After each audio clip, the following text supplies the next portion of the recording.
Tirsa. I want to know Rost's story. Why he was made an outcast. He never told me. Said he took an oath of silence. What did he do? Oh. Yes, that. What crime did he commit? I will tell you if you wish. But it is a long story. Are you sure you want to hear it now? Of course I want to hear it. Tell me. Rost never committed any crime. He was an outcast by choice. What? What do you mean? Many years ago, before the derangement, before the Red Raids, a band of murderous outlanders, 12 in number, struck without warning. At Mother's Vigil, they took hostages, and then pressed on, headed for Devil's Thirst. Mother's Vigil? Where's that?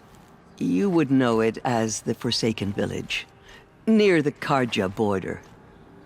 But at the time, many families lived there. Rost's was one of them. His mate was killed fighting the Outlanders, and his daughter was among those taken hostage. His daughter? What was her name? Alana. She was just 6 years old. Nora Braves couldn't stop 12 Outlanders? Or rescue the hostages? It was quite impossible. We outnumbered them, but every time a Brave came within bowshot, the Outlanders killed a hostage. What did they come here to do? That was never discovered. We couldn't track closely enough to observe them. We know they camped beyond Devil's Thirst for 2 days. There were reports of strange noises. And then, as suddenly as they came, the Outlanders made their way back to the border and disappeared. What happened to Rost's daughter? She was killed? Rost was one of the Braves who tracked the Outlanders, keeping his distance. There were 6 hostages still alive when they reached the border. Alana among them. Rather than release them, the Outlanders slit their throats and left the corpses just across the border, mocking us. Why? Cruelty. They knew the faithful Nora would not leave the sacred land to collect the bodies, let alone pursue them. They thought themselves safe from our vengeance. Are you saying that Rost went after them? That he became an exile? No. Rost was beside himself with grief, but even so, he would never have broken taboo. Then what did he do? He called upon the most terrible and secret rite of the Nora tribe.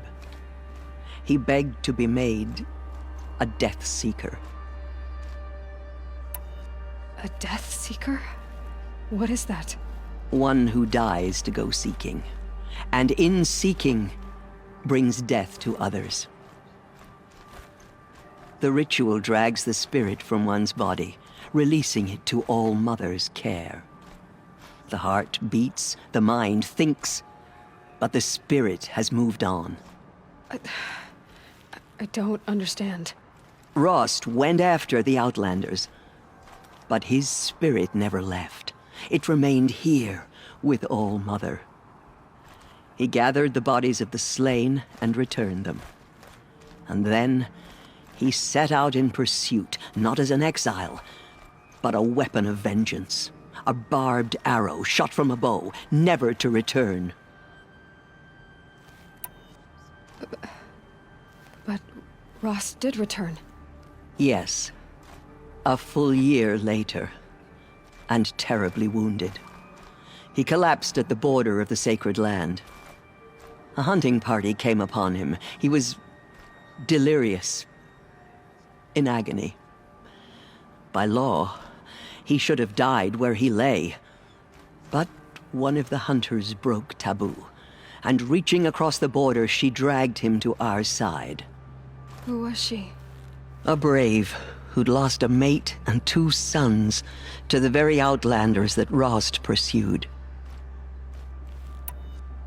So, Rost never finished his mission. To the contrary, he killed all 12.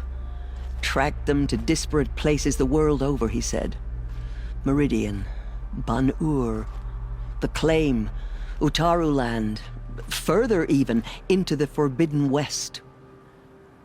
The last he killed nearly got the best of him. Wounded, he stumbled and crawled back to us, hoping to die as close to the sacred land as he could. He never expected nor asked to be dragged across the border and nursed back to health. That was done to him, leaving us, the matriarchs, in a difficult position. Why couldn't you just welcome him back? Rost had been made a Death Seeker, Aloy. He no longer had any place among the tribe. By law, he should have been driven back out. But we couldn't bring ourselves to do that, so we offered a compromise. You made him an outcast. Yes. We offered to do so on the condition he never speak to anyone of this exception. After all he did, all he suffered, to be declared an outcast was his reward. Rost was overjoyed. He never expected to live another day in the sacred land, let alone the embrace, so close to the goddess. He resolved to spend the rest of his days in solitude, and was happy to do so. But then you found me, and gave me to him. Yes. Another compromise. The matriarchs feared you, and would not let you be raised by the tribe. And so we turned to Rost. I knew that he would take care of you, bring you up, teach you to worship All-Mother and respect the ways of the tribe. He certainly tried anyway. You took a man who'd lost his daughter and made him raise an infant girl? Doesn't that strike you as callous? I'm inclined to think the course of events has shown the wisdom of our choice. And I'm quite certain that from the moment he laid eyes on you, he saw you as a gift, and never a burden. All right, Tirza, that's quite a story.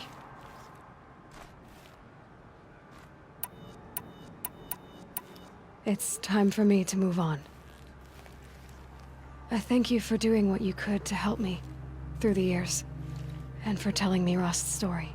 I wish I am just one woman. As am I. No need to sell ourselves short. Oh, thank you, Aloy. I will pray for you. Okay, I guess it can't hurt.